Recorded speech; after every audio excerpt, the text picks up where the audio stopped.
Hi friends, എല്ലാവർക്കും നമസ്കാരം. இன்றைக்கி கேரளாவிலே கோட்டயம் ஸ்டைல் மீன் குழம்பு தான் நம்ம தயார் பண்ண போகிறேன். இந்த மாதிரி மீன் குழம்பு செய்யும்போது புளி, உப்பு, காரம் எல்லாம் கரெக்ட் பாகத்தில் கரெக்ட் அளவில் சேர்க்கறதுனால ஒரு வாரம் வரைக்கும் கெட்டு போகாமல் அப்படியே இந்த மீன் குழம்பு இருக்கும். கரண்டி வச்சு கலராமல் சட்டியுடைய ஓரத்தில் நின்று மீன் உடையாமல் எடுக்கணும். அடுத்த நாளைக்கும் மீதி வந்தால் நைட்டு நல்லா சூடு பண்ணி வச்சா மட்டும் போதும். ஃப்ரிட்ஜில் வைக்க தேவையே இல்லை. இது சாப்பாടിൻ്റെ കൂടെയും കുച്ചിക്കിഴങ്ങ് വേഗ വെച്ചതിൻ്റെ കൂടെയും ഒക്കെ സൂപ്പറാக இருக்கும். கேரளாவிலே கல்யாண விருந்துகளில் இந்த மெத்தடில் தான் மீன் குழம்பு செய்வாங்க. இந்த மாதிரி பீஸாய் வாங்கின எல்லா மீனும் இதே மெத்தடில் நமக்கு குழம்பு செய்யலாம். மீன் வாங்கும்போது இதே மாதிரி குழம்பு செஞ்சு பாருங்கள், அருமையாக இருக்கும். எப்படி செய்யலாம்னு நமக்கு பார்க்கலாம். அதுக்காக 1 கிலோ ஆவோலி மீன் தான் நான் எடுத்திருக்கு. ஆவோலி மீனுக்கு தமிழில் என்ன பேருன்னு எனக்கு தெரியல, நீங்கள் கமெண்டில் எழுதி போடுங்க. இது இதே மாதிரி கட் பண்ணி வாங்கியது. இப்போ நான் கேரளாவில் தான் இருக்குது, அங்கே வச்சு தான் இந்த வீடியோ எடுக்கிறேன். இதே மாதிரி கட் பண்ணி எடுத்து வாங்கியதுனால இந்த மீன் ஃபோட்டோ எங்கிட்ட இல்லை. இது நல்லா கழுகி க்ளீன் பண்ணி எடுத்துகிட்டு வந்திருக்கு. இனி 3 குடம்புளி எடுத்திருக்கு. இதுவும் நல்லா கழுகி எடுத்திருக்கு. கொஞ்சம் தண்ணியில் உப்பு போட்டு இந்த 3 புளியும் அதிலேக்கு போட்டு நல்லா கொதிக்க வச்சு எடுக்கிறேன். இது இந்த புளி தண்ணியில் தான் நம்ம கிரேவி தயார் பண்ண போகிறேன். கோட்டயம் ஸ்டைல் மீன் குழம்பில் வேறு தண்ணி ஊற்றாது, புளி தண்ணியில் தான் நம்ம கிரேவி தயார் பண்ணுவாங்க. இனி ஒரு கடாயி அடுப்பில் வச்சு 2 டேபிள் ஸ்பூன் தேங்காய் எண்ணெய் ஊற்றியிருக்கு. கொஞ்சம் அதிகமாக தான் நான் ஊற்றியிருக்கு. காரணம், ஒரு வாரம் வரைக்கும் எனக்கு இந்த மீன் குழம்பு இருக்க வேண்டியது தான், அதனால தான். இதிலேக்கு 8 சின்ன வெங்காயம் இடித்து எடுத்தது தான். நல்லா வணக்கி எடுக்கலாம்.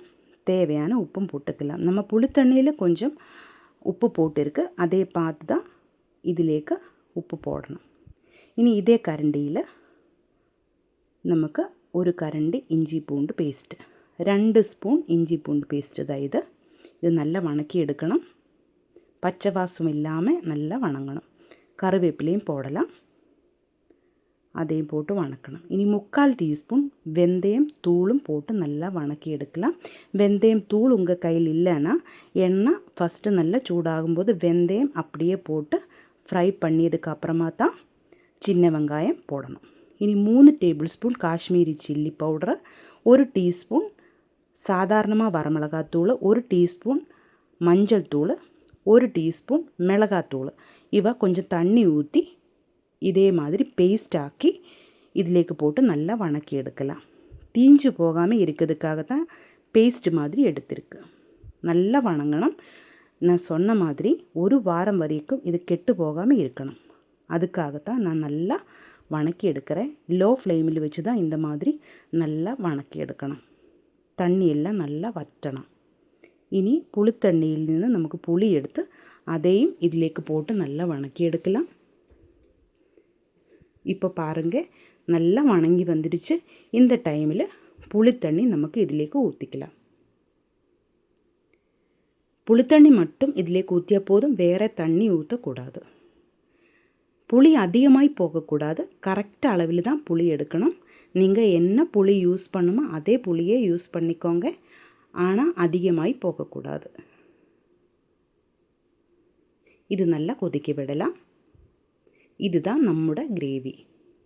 இனி ஒரு மண் சட்டி எடுக்கலாம். மீன் குழம்பு செய்யும்போது எப்போவுமே மண் சட்டியில் செய்கிறது தான் நல்ல டேஸ்ட்டாக இருக்கும். அதிலேக்கு கொஞ்சம் தேங்காய் எண்ணெய் ஊற்றியிருக்கு, அது நமக்கு இதே மாதிரி சுட்டிச்சு எடுக்கலாம். அதிலேக்கு கறிவேப்பிலை ஃபஸ்ட்டு நமக்கு வைக்கலாம். ஸ்டவ் ஆஃப் பண்ணியிருக்கு. கடைசியில் தான் நம்ம ஸ்டவ் ஆன் பண்ணோம். இதே மாதிரி ஃபஸ்ட்டு கறிவேப்பிலை வச்சுக்கோங்க. அதுக்கு மேலே கிரேவி ஊற்றிக்கலாம். இனி மீன் பீஸு ஒன்றொன்னாய் நமக்கு அதுக்கு மேலே வைக்கலாம். அதுக்கு மேலே கறிவேப்பிலை வச்சு மறுபடியும் கிரேவி ஊற்றி மறுபடியும் அதே மாதிரி பீஸு வச்சு லேயராகிட்டு நமக்கு வைக்கலாம். இந்த மாதிரி தான் கல்யாண விருந்துகளுக்காக மீன் குழம்பு கேரளாவில் செய்வாங்க. அதுக்கிடையில் நான் ஒரு காரியம் சொல்லட்டும். என்னோடய வீடியோ உங்களுக்கு பிடிச்சிருந்தா கண்டிப்பாக சேனல் சப்ஸ்கிரைப் பண்ணுங்கள், லைக் பண்ணுங்கள், ஷேர் பண்ணுங்கள், கமெண்ட் பண்ணுங்கள். பாருங்கள், இந்த மாதிரி எல்லா மீனும் நமக்கு லேயராയിട്ട് കറക്റ്റായി വെച്ചിടலாம்.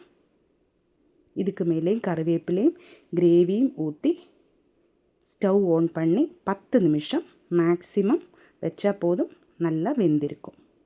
இதே மாதிரி எல்லா மீனும் பீஸாய் வாங்கின எல்லா மீனும் நமக்கு இதே மாதிரி குழம்பாக எடுக்கலாம். ஆனால் நல்லா கிரேவி திக்காக இருக்கும். இன்றைக்கு நான் அவ்வளோ திக்காக எடுக்கலை. எனக்கு குச்சிக்கிழங்குன்ற கூட தான் இதை சாப்பிட வேண்டியது. அதனால் கொஞ்சம் கிரேவி இருக்கணும்.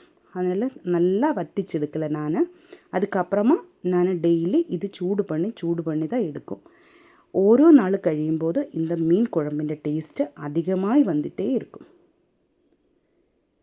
இப்போ நம்ம மீனுக்கு எல்லாத்திൻ്റെ மேலே கிரேவி வச்சிருக்கு. ஸ்பூன் வச்சு இதே மாதிரி செஞ்சதுக்கப்புறமா ஸ்டவ் ஆன் பண்ணி வேக வைக்கலாம். இந்த மாதிரி சுட்டிச்சு எடுத்தால் மட்டும் போதும், கரண்டி வச்சு கலரக்கூடாது.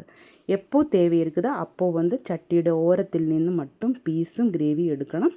அதுக்கப்புறமா நைட்டு சூடு பண்ணி வச்சா மட்டும் போதும், ஃப்ரிட்ஜில் வைக்க தேவையில்லை. நம்ம மீன் குழம்பு ரெடியாக இருக்குது. பாருங்கள், நல்ல டேஸ்ட்டாக இருக்கும். ஒரு தடவை நீங்கள் இந்த மாதிரி ட்ரை பண்ணி பாருங்கள். பிடிச்சிருந்தா லைக் பண்ணுங்கள், கமெண்ட் பண்ணுங்கள், ஷேர் பண்ணுங்கள். தேங்க்யூ.